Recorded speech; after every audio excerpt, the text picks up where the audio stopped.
अखंडमंडलाकारं व्याप्तं येन चराचरं तत्पदं दर्शितं येन तस्मै श्रीगुरवे नमः।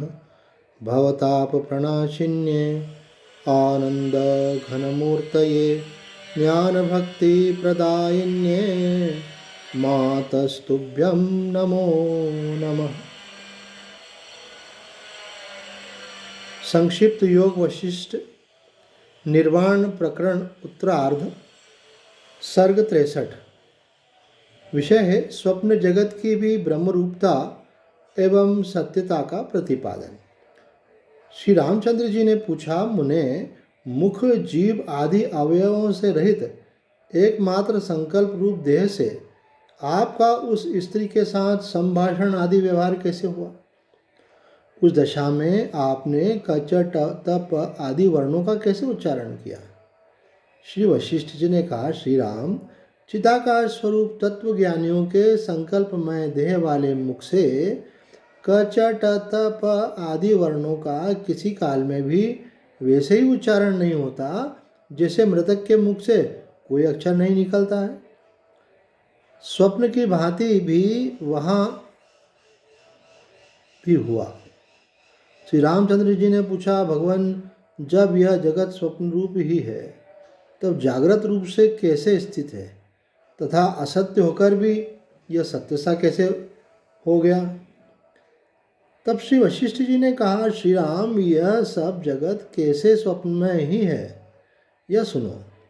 स्वप्न के समान ही यह जगत न तो आत्मा से भिन्न रूप है और न आत्मा के समान सत्य रूप है और न स्थिर ही है। ये सब के सब एकमात्र अनिर्वचनीय आत्मसत्ता से स्थित है। वे सब जगत एक दूसरे को किंचन मात्र भी नहीं देख पाते तथा कोटि के भीतर रखे गए जड़ बीजों की एक राशि की तरह भीतर ही भीतर सड़ गलकर नष्ट हो जाते हैं। नष्ट होकर भी वे चेतन रूप ही रहते हैं, सर्वथा शून्य नहीं हो जाते। वे आपस में एक दूसरे को नहीं जानते।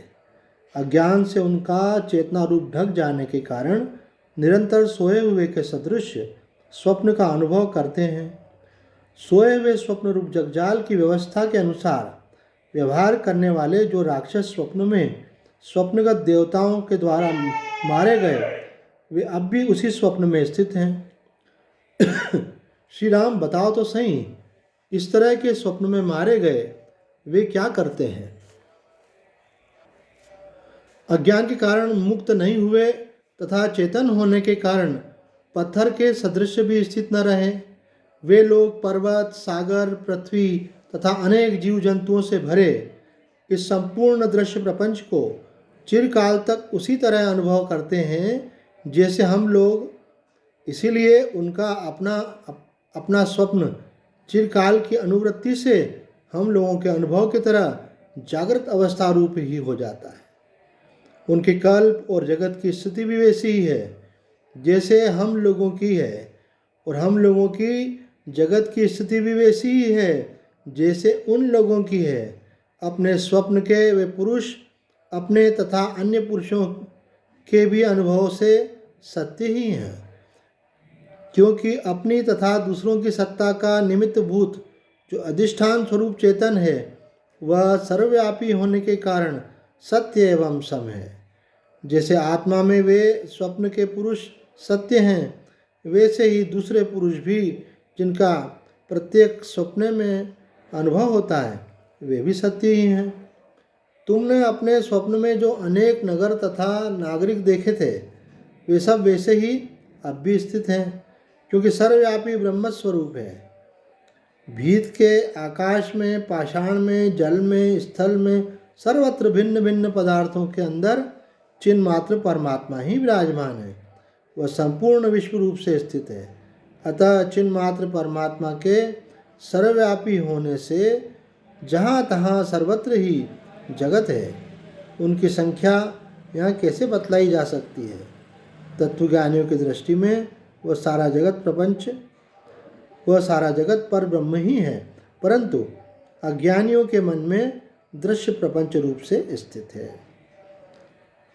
यहाँ हमको एक बात समझनी है कि देखो, अधिष्ठान रूप से सत्ता एक चैतन्य की ही है। अब जो भी स्फुरित हो रहा है उसमें से ही हो रहा है, जो भी स्थित है उसी में स्थित है। जैसे मिट्टी से बने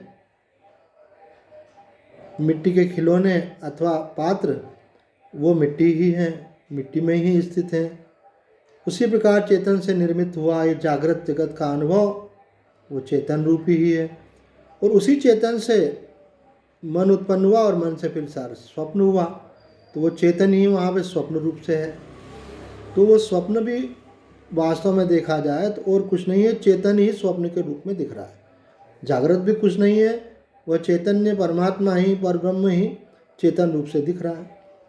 तो अभिप्राय हुआ कि एक चैतन्य मात्र की सत्ता है, पर अज्ञानियों को जो है वो दृश्य पर दृष्टि होने से वो प्रपंच रूप से प्रतीत होता है। तो विवेकवान व्यक्ति को चाहिए कि जाने कि जो भी आपको अनुभव हो रहा है वो चेतन के अलावा कुछ भी नहीं है, चाहे वो जागृत का हो चाहे स्वप्न का हो। तो आज इतना ही।